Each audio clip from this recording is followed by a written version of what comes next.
Gunsmoke.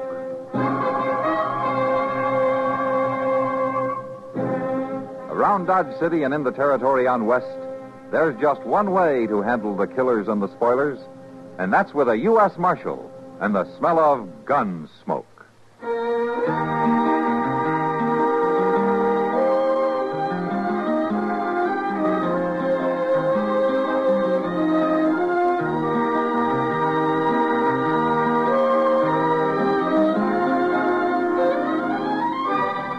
Gunsmoke, starring William Conrad.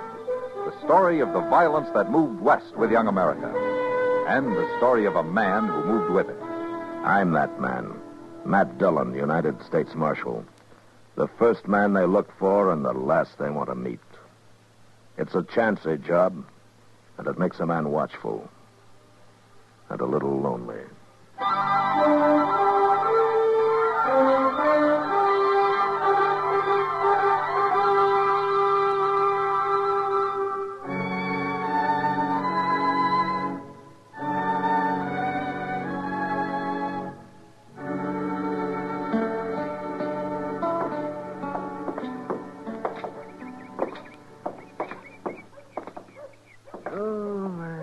Why don't we take the day off tomorrow, Matt?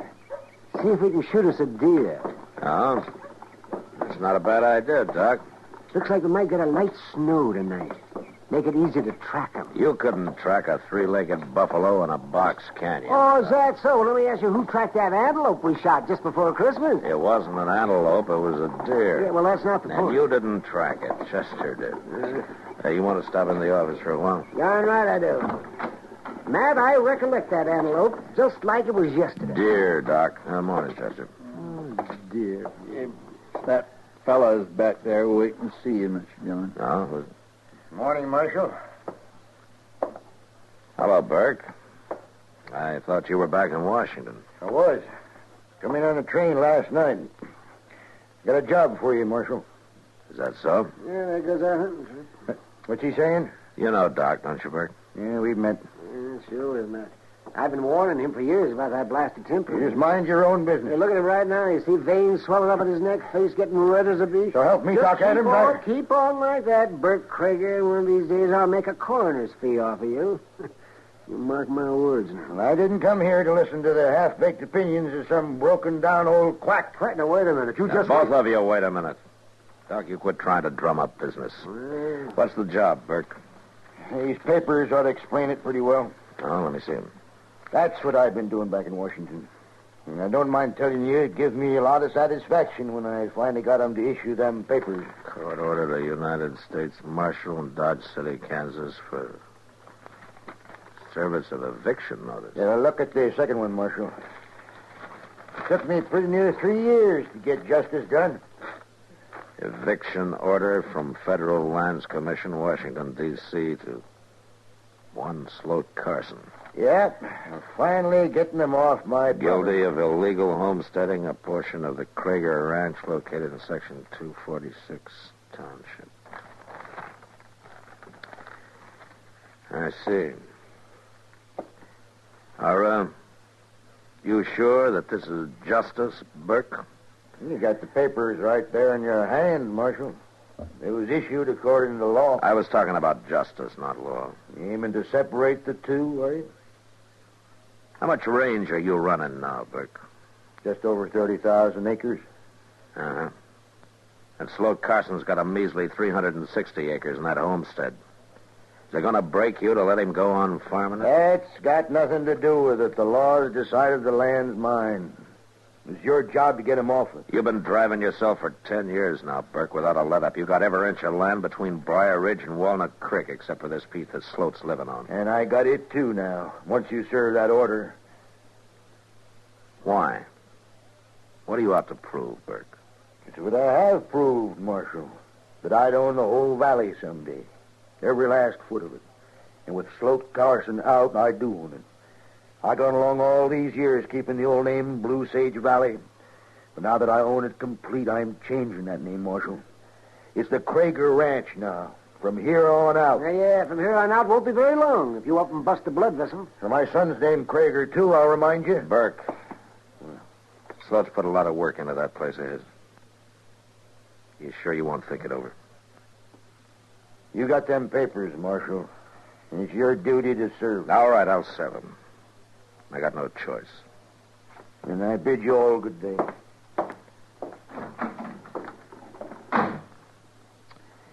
There is a downright mean man, Mr. Dillon. Yeah. Well, if he doesn't change his ways, he's going to be a dead one. You may be right, Doc. But not for the reason you think. Hmm? What do you mean? Sloat Carson's a peaceful man. But that doesn't mean he'll take to being pushed off that land of his.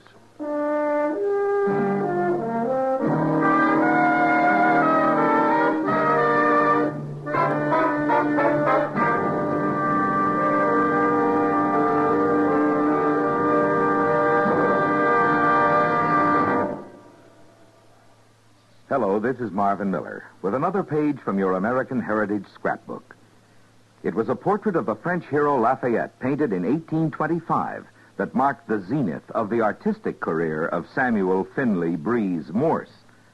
Yes, the first dots and dashes ever wrought by Morse were blended in oil on a piece of canvas. But lack of funds forced him to abandon his art studies in London, and he accepted America's first professorship of fine arts at the University of New York City. While at the university, he lived in the Tower Garret, and it was there that he experimented with wires and batteries, hoping for an inventive success that would free him financially so he could contribute to the arts of America. Even while conducting his electrical experiments, Morse tried to make his art a paying proposition, but without success. In 1837, he put aside his brushes and constructed the first working model of his telegraph. Symbolically, he used one of his wooden canvas stretchers in the process.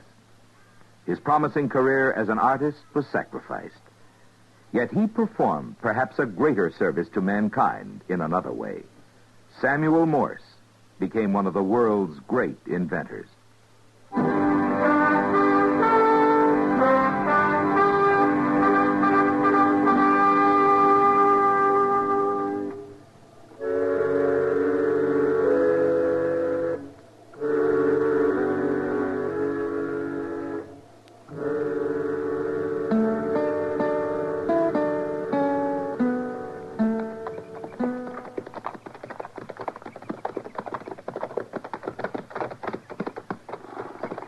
Well, there's no smoke coming out of the chimney, Mr. Dillon. Reckon maybe he ain't to home. He's probably working out in the barn. Let's ride over there. It's just a cussed shame, that's what it is. That can't be a help, Chester. Bert Krager don't need this land no more, and he needs a second head. Yeah, he's got a devil on his back, Chester. Krager Ranch are the only 3 words in the world that mean anything to him. Well, it's a mighty poor reason for putting a man off land he's proved up. Marshal! Chester! How are you, Sloat? Mighty good to see both of you. You ain't been out this way for quite a spell. Ah, man gets caught up in things, Sloat. First he knows, all his time's been taken. That's a fact, all right. Come on up to the house. I'll set the coffee on. Oh. How you making out? Oh, tolerable. Crop wasn't too bad last year. Good. Next year, though. The next year's going to be my best one yet. Oh? That there North 80, you know, I had to let it lay fallow the last 2 years for lack of time. But by golly, I got in there last fall, plowed the whole darn thing before the snows hit. Sloat, So I had to work 18 hours a day to do it.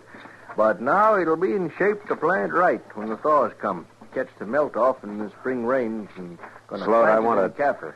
Kaffir, Marshal. That's the best feed crop in the world. Been too dang much for seed, maybe, but in the long run, that'll pay out. Here, Marshal, you're all mighty serious for some cause or other. Well, there's reason for it, Sloat. This isn't just a neighborly call I'm making. Bert Krager just got back from Washington yesterday. That's so. I guess you know what he was doing. Oh, same thing he's been trying to do for 3-4 years now. Steal my land away from me. Yeah. Well, he's finally done it. What? I got an eviction notice with me and an order from the Land Commission to serve it on you. I don't believe it. You're joking, Marshal? I wish I was, Sloat. I'm sorry. Well, nobody can grab a man's farm away from him. After he's put his sweat and blood, his whole heart into it. The order gives him a right of prior occupancy. But he never run a head of stock on this ground when I filed on it. Well, there's nothing I can do about it, Sloat. Don't them fellers back there even care about my side of it? Don't they even want to hear my story? And according to the order, they notified you by mail. Oh, I got some kind of papers through the post. I couldn't tell what they was all about. I just figured it was some more of Bert Krager's shenanigans, some kind of bluff. It wasn't bluff, Sloat. Mr. Dillon? And them papers said come to a hearing in Washington. Now, where'd I get the money to go to Washington? I don't know, Sloat, but the court's decided. Mr. Dillon, here comes old Krager's son. What? Crowdy Krager coming here? Now, you just take it easy, Sloat. Morning, gentlemen. How are you, Crowdy? Ain't you Kragers done enough? What'd you come here for? Maybe I come to undo some of it, Mr. Carson, if it ain't too late. I'm aiming to undo it myself, Crowdy. I'm figuring to use a gun. Now, wait a minute, Sloat. I ain't a man that hunts trouble, Marshal. You know that. You know it as well as anybody. But I ain't letting 4 years of my life get took from me without putting up a fight. Killing Bert Krager won't change a legal decision, Sloat. What did you mean, Crowdy? If it ain't too late.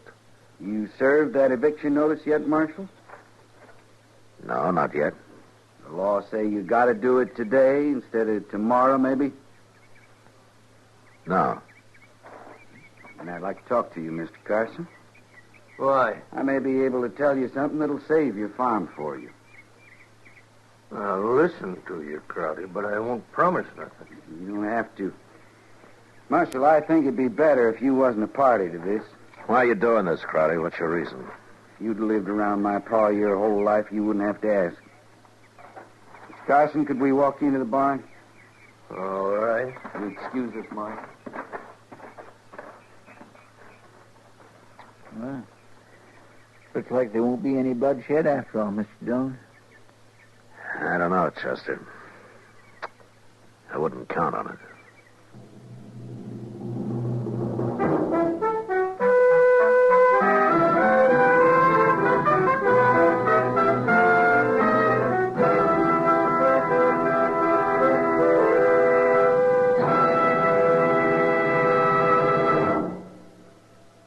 Another visit with Joe and Daphne Forsythe. Joe, honey. Uh-huh. Joe, darling, put down the paper. I've got something important to ask you. Okay. Joe, All right. What? how many savings bonds do we have? What kind of a question is that? A good one. How many? I'm not sure. I'd have to count. And I'm reading the paper. Now, what do you want to know for? Have we got enough to make things comfortable for us? Very comfortable. That's why I buy on a payroll savings plan. A bond a month will give us quite a nest egg for the future. Enough for a college education? Eventually. But who's going to college? Our children, silly. We don't have any yet. Oh? What do you mean? Oh? Better buy some more bonds, honey. Daphne, you mean... We've got a new investment. How about that?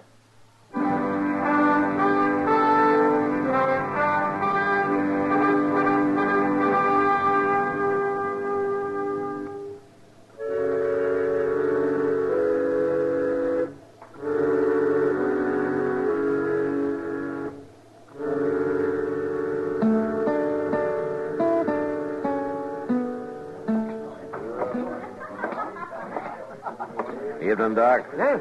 Oh, Matt, well, when'd you get back? This afternoon.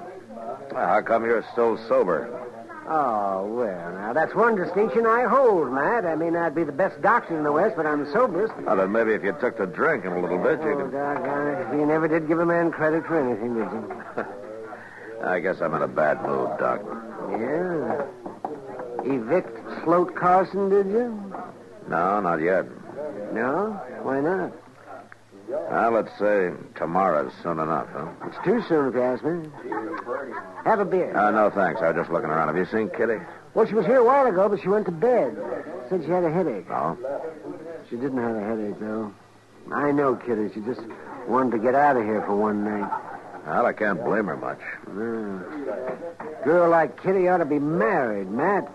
Settle down, having children. Why don't you talk to her about it, Doc? I will. Yes, sir. By golly, I will. You should have studied for the ministry. You know, I thought about that, but the pay's bad. Now, there's a real Christian. I wouldn't talk if I were you, Matt Dillon. But at least I don't go around telling people how to live their lives. Oh, don't you? You know what I mean. Yeah, I won't admit it. You know what you need, Doc? Oh, You need some old woman to rail at, a nice fat wife to take it out. Oh, no, you don't. You don't turn it on me like that. You know, there's Widow Liffey's got that house at the edge of town, you know. I've seen how she stares at you when you drive by. You might do yourself some good there, Doc. I'm not saying a word. I hear she's a good cook, too. Yeah, the only woman cook the railroad ever had. Till they found out she was a woman. Well, it took them 6 months. You got to admire her for that. Oh, sure, I admire her for that. Well, all right, if you're going to be stubborn about I'll blow my brains out when the day comes that I got to take a woman that crops her hair and wears men's boots and men's hats. All she needs is a beard and a rifle, and she'd make a good buffalo hunter. it. Female charm sure wasted on you, Doc. Hers is. Mr. Dillon. Oh, yeah, what is it, Chester? Well, I figured I'd better bring these over to you right away. Judge Bent stopped by the jail and went... Hello, Doc. Yeah, Chester. What's this about, Judge Ben? Well, he left these here papers, and I thought you'd ought to know about them. Yeah, let me see. U.S. Marshal Matt Dillon, injunction against service of eviction order number... Order in U.S. District Court enjoining one Burke Krieger from attempting to assume possession of land parcel known as Section 246. Plaintiff, Sloat Carson. Yeah, looks like Sloat's kindly outfoxed old Krager, Mr. Dillon. Yeah, sure does. With young Crowley's help. Well, Judge Bent says the Land Commission's only got jurisdiction in case nobody don't take it to court. He says Sloat could keep this dragging on for years. Well, Chester, it looks like we ride out tomorrow and serve papers on Burke Krieger instead of Sloat. There'll be trouble, sure. Yeah, it probably will.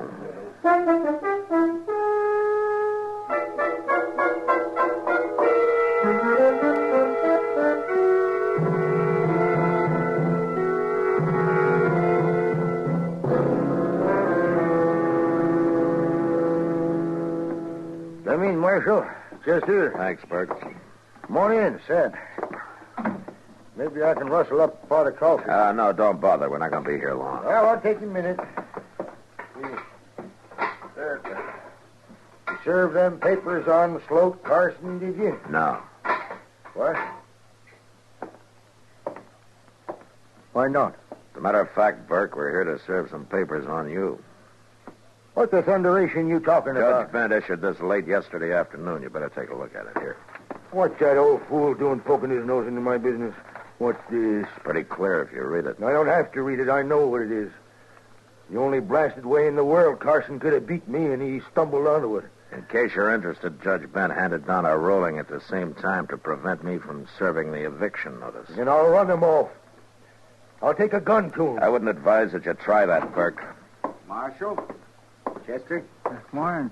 How are you, Crowley? What's the trouble, Pa? Trouble. 10 years, that's the trouble. For 10 years I've fought for this valley, foot by foot.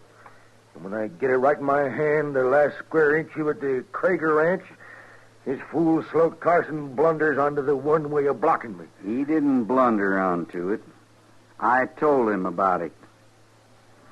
You what? I told him about that loophole in the Land Commission's order.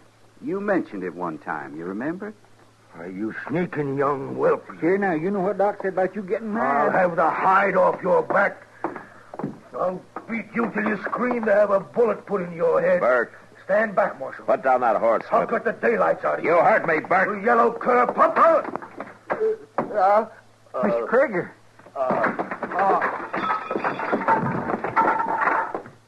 Oh, what's wrong? Here, wait a minute, Crowley. Let me have a look at it. What happened to him? We got to get Doc out here right away. It's no use, Crowley. He's dead. Dead? Doc said it was going to happen like that if he didn't stop losing his temper. But he can't be dead. I didn't mean for this to happen. It wasn't your fault, Crowley. You were trying to do the right thing. It was your father who was doing wrong. I can't even claim that excuse, Marshal. I didn't care what happened to Sloat Carson. I was just trying to hit back at Pa for all the years he bullied me. I don't guess he was easy to live with. But I didn't aim to do this. I just didn't.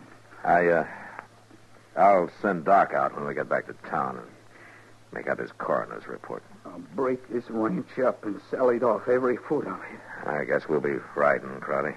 Krieger Ranch. I'll blot that name out if it's the last thing I ever do. Come on, Chester. Krieger Ranch. I'll show him how long that name will last. In 2 years, nobody will ever remember.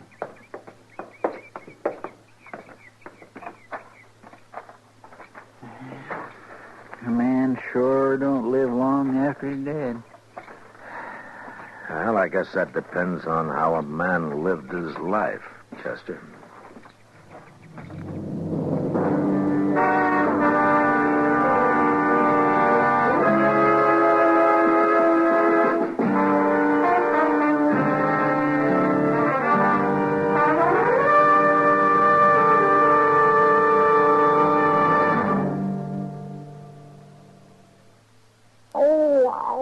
What's the matter? Oh, my wife has a toothache. Your wife has a toothache and you're moaning? Well, she hit me when I complained about her yelling. Well, why didn't she go to a dentist? Outside the United States, dental care is available for dependents at all uniformed services facilities on a space-available basis. No kidding. What about inside the United States? It's available for medical or surgical conditions. Oh. And in an emergency to relieve undue pain and suffering. How are they on a broken jaw? For more on Medicare, get the pamphlet Dependents, Medical Care Program.